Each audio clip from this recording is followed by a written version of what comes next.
Кыргызская республика – удивительная горная страна с богатыми природными ресурсами, расположенная в Центральной Азии, с населением более 6 миллионов человек. Издревле территория современного Кыргызстана привлекала к себе внимание всех, кто хотя бы раз оказывался на ее просторах.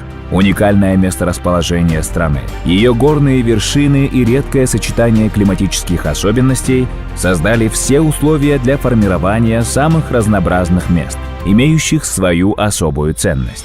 Одним из таких особенных мест является крупный ореховый лес в южной части страны, расположившийся на высоте в 1700 метров в экологически чистом урочище Арсланбоб, единственные в своем роде реликтовые леса дикорастущего грецкого ореха, где возраст некоторых деревьев достигает 1000 лет.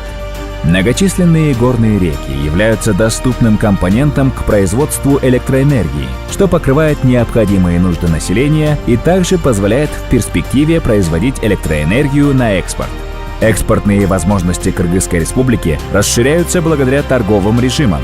В 1998 году Кыргызская республика первой среди стран СНГ вступила во Всемирную торговую организацию. Таким образом, наша страна обеспечила себе режим наибольшего благоприятствования во всех странах-членах ВТО при экспорте кыргызских товаров и услуг.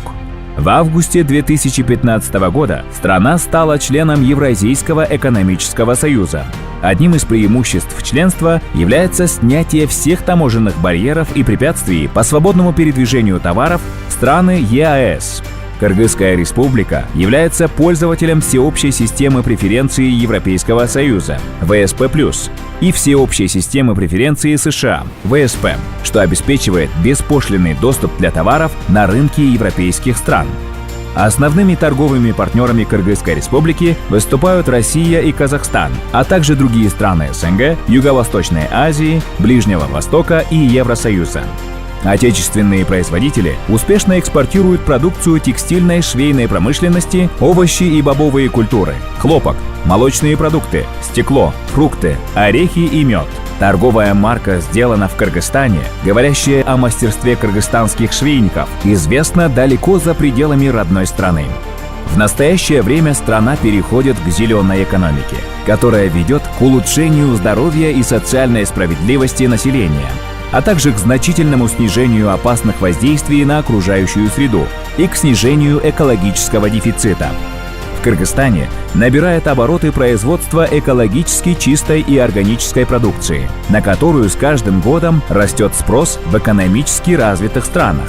В целях повышения экспортного потенциала страны и конкурентоспособности отечественной продукции на мировом рынке принята программа правительства по развитию экспорта Кыргызской республики на 2018-2022 года. Программа нацелена на оказание содействия увеличению объемов экспорта продукции швейной отрасли, переработанной плодоовощной продукции, молочной отрасли, зеленого и инновационного приборостроения. Развитие и продвижение экспорта позволит увеличить объемы производства продукции с высокой добавленной стоимостью и создать новые рабочие места во всех регионах страны, что приведет к развитию республики и повысит благосостояние всех участников производственной цепочки.